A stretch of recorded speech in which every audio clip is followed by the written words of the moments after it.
बिहार के सीवान जिले में एक छोटा सा गांव है, जमुनी। चारों तरफ हरियाली, मिट्टी की सौंधी खुशबू और गांव की वो ठेठ जिंदगी जिसमें हर सुबह साइकिल की घंटी से शुरू होती है और बैल की घंटी पर खत्म। यहाँ के लोग सीधे साधे हैं, लेकिन उनकी जुबान पर सच और आंखों में पहचान की ताकत है। इसी गांव में रहती थी राम दुलारी देवी, एक अकेली विधवा महिला जिसकी आंखों में एक ही सपना पलता था, अपने बेटे मंटू को किसी काबिल बनते देखना। राम दुलारी का पति शिवलाल यादव किसान था। शादी के 5 साल बाद एक बेटा हुआ, मंटू। शिवलाल की तबीयत जल्दी बिगड़ गई और जब मंटू 10 साल का था तभी वो चल बसा। गांव में औरतें कहती, बेचारी राम दुलारी, पति के बाद बेटा ही सहारा है, भगवान करे वो बड़ा आदमी बने। राम दुलारी दिन भर खेतों में काम करती, दूसरों के घर झाड़ू पोंछा करती, लेकिन मंटू की पढ़ाई के लिए कुछ न कुछ बचा ही लेती। वो चाहती थी कि मंटू कम से कम इंटर तक पढ़े और फिर शहर जाकर नौकरी करे। जब मंटू 10वीं कक्षा में फेल हुआ तो उसने किताबों से नाता तोड़ लिया। धीरे धीरे उसकी संगत बिगड़ने लगी। गांव के हरिया, पप्पू, बबलू जैसे लड़कों के साथ बैठकर वो नशे की ओर बढ़ा। शाम को गांव की दुकान के पास बैठकर गुटखा, सिगरेट और फिर शराब तक पहुंच गया। पढ़ाई का नाम लेते ही गुस्से से जवाब देता, हमसे ना होई अब पढ़ाई लिखाई, सब झूठा सपना है। राम दुलारी समझाती, रोती, लेकिन मंटू पर कोई असर नहीं होता।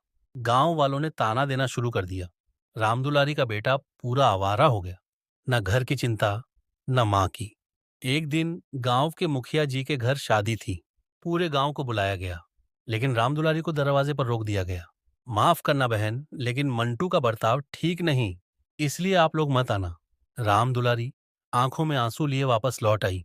रात को मंटू घर आया तो देखा मां चूल्हा नहीं जला रही है। पूछने पर वो फूट फूट कर रो पड़ी। मंटू को थोड़ी शर्म आई, लेकिन अगले दिन फिर वही दोस्तों के साथ बैठा नजर आया। एक दिन गांव के बाहर वाले हिस्से में अचानक खेतों में आग लग गई। तेज गर्मी थी, हवा भी तेज चल रही थी।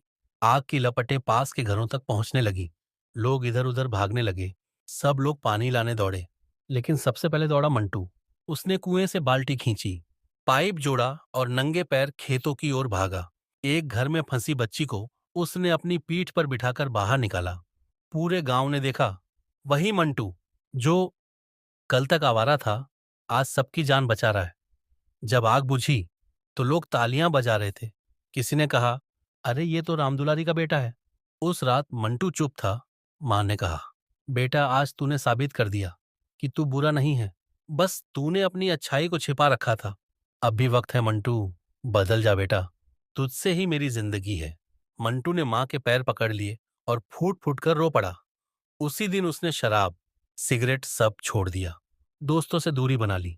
अगली सुबह वो गांव के मास्टर जी के पास गया। गुरुजी, हम फिर से पढ़ाई शुरू करना चाहते हैं। मंटू अब सुबह खेतों में काम करता, दोपहर में किताबें पढ़ता और शाम को बच्चों को ट्यूशन पढ़ाता। उसने 10वीं फिर 12वीं पास की। रामदुलारी के पास पैसे नहीं थे, लेकिन मंटू ने खुद की मेहनत से फार्म भरा और पंचायत सचिव की तैयारी शुरू कर दी। 4 साल लगे, लेकिन मंटू ने परीक्षा पास कर ली।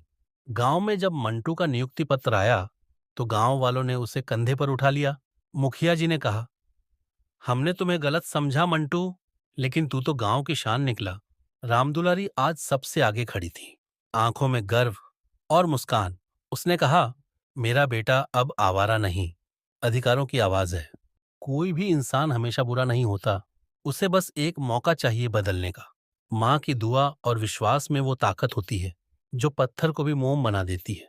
समाज को चाहिए कि हर गिरे हुए को ठोकर न मारे, कभी कभी एक हाथ पकड़ने से वो फिर खड़ा हो सकता है।